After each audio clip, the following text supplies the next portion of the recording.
ঘটা করে উদ্বোধন করা হয় বিনিময় নামের একটি অ্যাপ। বলা হয় এই অ্যাপের মাধ্যমে মোবাইল থেকে মোবাইলে বিনামূল্যে লেনদেনের সুবিধা পাবে সাধারণ মানুষ। মানুষকে বোকা বানিয়ে অ্যাপটি উদ্বোধন করা হলেও এটি মূলত ব্যাংক থেকে ব্যাংকে লেনদেন করার অ্যাপ হিসেবে গড়ে তোলা হয়েছে। অথচ অনেক আগে থেকেই বিনামূল্যে এক ব্যাংক থেকে অন্য ব্যাংকে টাকা লেনদেনের জন্য কেন্দ্রীয় ব্যাংক BFTN পদ্ধতি চালু করে রেখেছিল। এই বিনিময় অ্যাপ চালুর জন্য ICT মন্ত্রণালয় চিঠি দিয়ে কেন্দ্রীয় ব্যাংকের সেই NPSB অকার্যকর করে দেয়। আমাদের এখানে অনেকগুলো আপনারা জানেন যে বিভিন্ন পারপাসের জন্য বিভিন্ন রকমের পেমেন্ট সিস্টেম কাজ করে। ব্যাচ ক্লিয়ারিং, চেক ক্লিয়ারিংয়ের জন্য এক ধরনের, ইন্টারনেট ব্যাংকিংয়ের জন্য এক ধরনের, RTGS কাজ করে, বিভিন্ন ধরনের কাজ করে। প্রধানমন্ত্রী কার্যালয়ে অনুষ্ঠিত একটা মিটিংয়ের সিদ্ধান্ত অনুযায়ী এই বিনিময় অ্যাপটি ICT মন্ত্রণালয় কর্তৃক বাস্তবায়ন করা হয়। তাদের একটা আইডিয়া প্রজেক্ট ছিল, আইডিয়া প্রজেক্টের আওতায় এটা ক্রয় করে আমাদেরকে দেওয়া হয়, সেটা অপারেশনালের জন্য।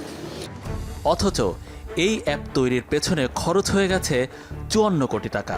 কাজটি দেয়া হয়েছিল আরেক প্রতিমন্ত্রী নসরুল হামিদ বিপুর ছেলে জারিফ হামিদকে। এ বিষয়ে তথ্য প্রযুক্তি বিভাগের আইডিয়া প্রকল্প পরিচালক আনোয়ার হোসেনের সাথে কথা বলতে হাজির হই তার কার্যালয়ে। তো এখানে হচ্ছে লিড বিনিয়োগ হলো ওরিয়ন ছিল, ওরিয়নের সাথে সম্ভবত ভেলোয়ার ছিল, দুইটা প্রতিষ্ঠান ছিল।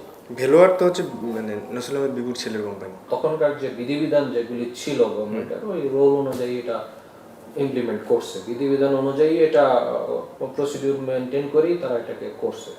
করার পরে এখন যেটা হচ্ছে যে বাংলাদেশ ব্যাংককে এটা দেওয়া হয়েছে যে এটা বাংলাদেশ ব্যাংক এখন ব্যবহার করবে এই হিসাবে।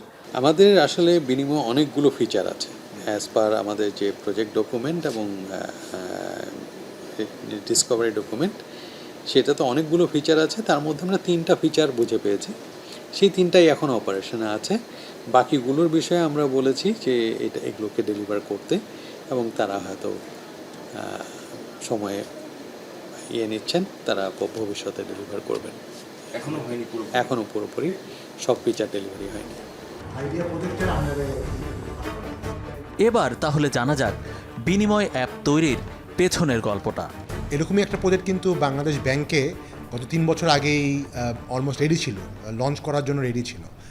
কিন্তু আমরা যা জেনেছি যে মাননীয় প্রধানমন্ত্রীর ছেলে, তৎকালীন প্রধানমন্ত্রীর ছেলে সরাসরি বাংলাদেশ ব্যাংকে ইনস্ট্রাকশন দিয়েছিল যাতে ওই বাংলাদেশ ব্যাংকের নিজস্ব প্রজেক্টটা যাতে বন্ধ করা হয়, এবং ICT মন্ত্রণালয়ের আন্ডারে নতুন একটি প্রজেক্ট তখন নেওয়া হলো।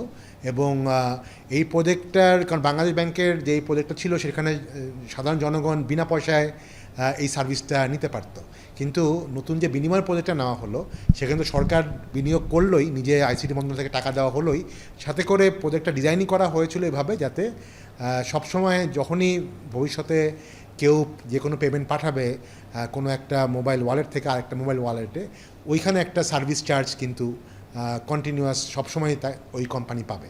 তো সেটা আমার কাছে মনে হয় যে একটা বড় ধরনের একটা দুর্নীতি। 2টা ব্যাপার আছে এখানে, হচ্ছে যে এই সার্ভিসটা আমাদের এতদিন 3 বছর আগেই আমাদের সিটিজেনরা পেতাম, কিন্তু সেটাকে বন্ধ করা হলো, এবং ভবিষ্যতে এখান থেকে আমাদের যাতে একটা সবসময় টাকা তারা একটা পেতে পারে সেই ব্যবস্থা করা হয়েছিল।